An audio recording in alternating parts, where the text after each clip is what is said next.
and we do packages from 1 day, 5 days. I think we're introducing 8 days, 12 days, and potentially 18 days.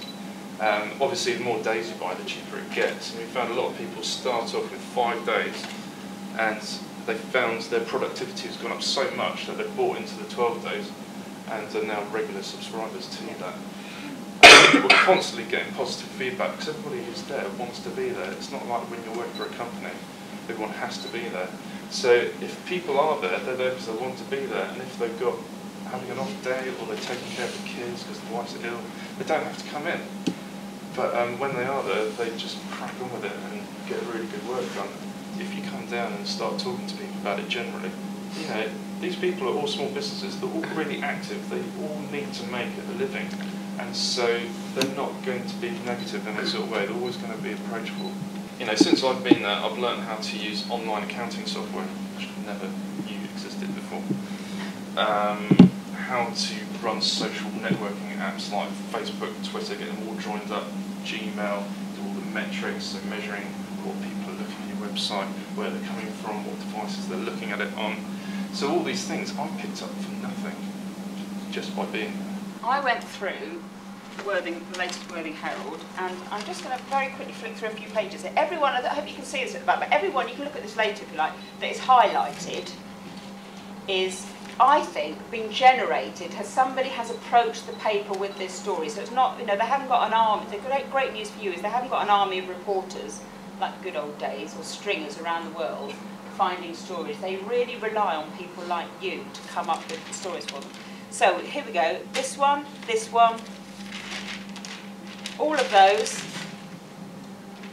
yeah, I think have been generated by people like yourselves. I mean, basically, there's pretty much something on every single page where I think somebody with a business or an organisation or a charity has gone to the paper, possibly through a press release, and said, we've got a story for you. I would suggest actually probably just sending them an email with just a paragraph on what it's about. You know, we're launching this retro event, the neighbours St Barnabas, da, da, da, da. We've got a great picture, maybe just attach a low-res picture at that stage. There's a press release attached if you want more information. I mean, every month I do, for the Worthing Chamber, I do a spotlight article in the Worthing Herald, which is, and Maria, our photographer, has been my victim. And it's just a question and answer about the business. Well, it's a great way. I mean, it costs Maria nothing at all, but a great way to raise the profile of what she does. What is branding? What does it mean to you? Can anybody tell me what branding means to you? It's logo. Yep. Logo identity. Yep. Core values. Yep. Okay. They're all good things, and they all make up the whole process. But I tend to look at it a bit like this. Personality and reputation. You create a personality and build a reputation. Trends. That's quite an interesting one, really, because trends come and go. And it's not a very good idea to base a brand or a business on trends alone. I mean, there are some companies that will take advantage of a trend, they go into the market, on the back of a trend, but then they design themselves to go out of it as well, and stay in it. But it's very important to be aware of trends and how they might affect your business. Barriers. There are lots of barriers that get in the way of doing business. It's important to try and find out what they're likely to be. Advertising, websites, packaging, publications, business cards, even your employees, the way they deliver customer service. They're all touch points, they're all points, and they just go on and on and on and on. Social media environments, signage, emails, billboards, you name it, they're all touch points between you and your customers. But more and more these days, it's a question of trying to make those touch points smart, to make them do more. So please, please, please, please, please, take nothing else away from this. Remember to make a mind map whenever you do any piece of writing for your site.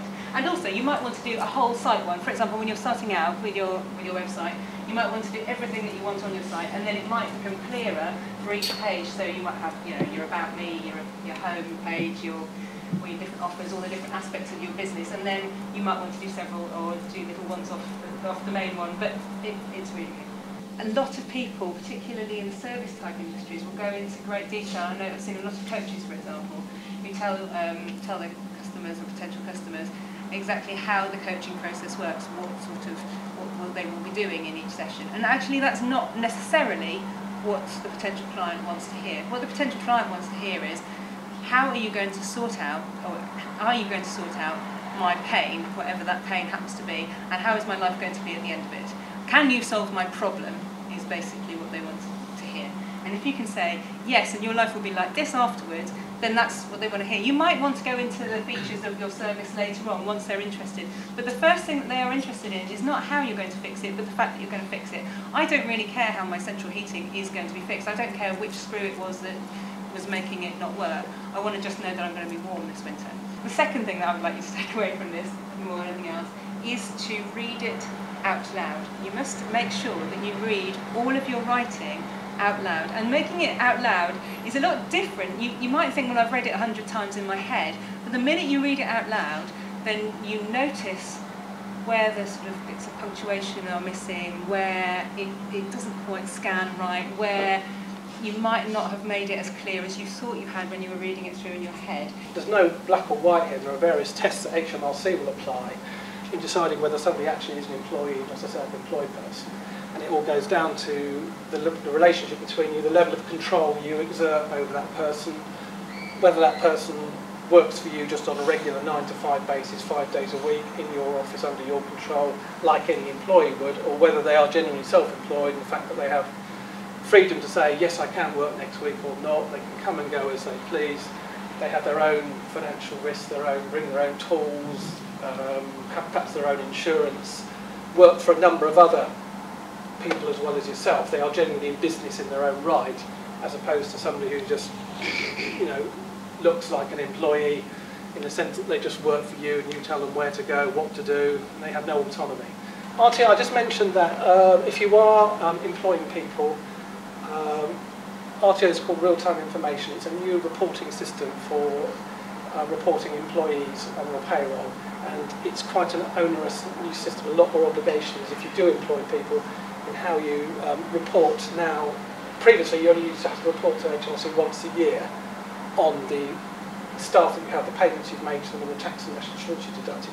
Now, every time you make a payment to a member of staff or want to do a payroll run, you have to make a report to HMRC telling them all the details about that payroll.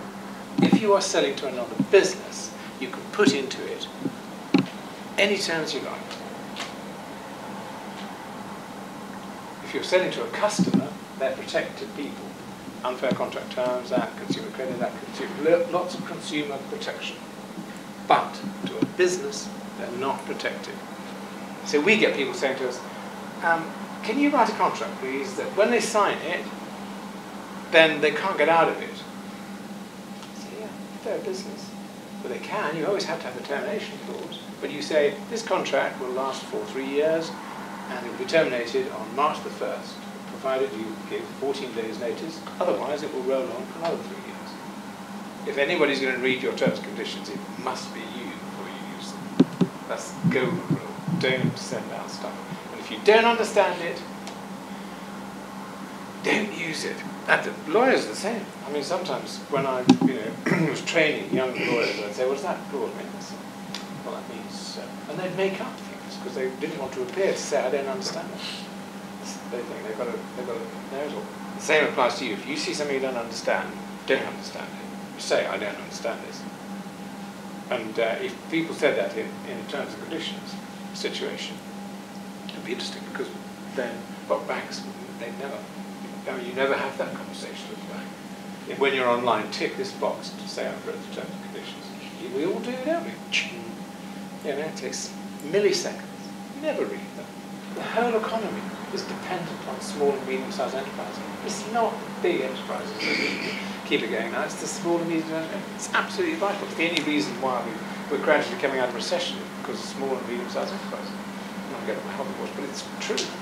And therefore, it's wrong for large companies to keep smaller, just because they've got the muscle to do so.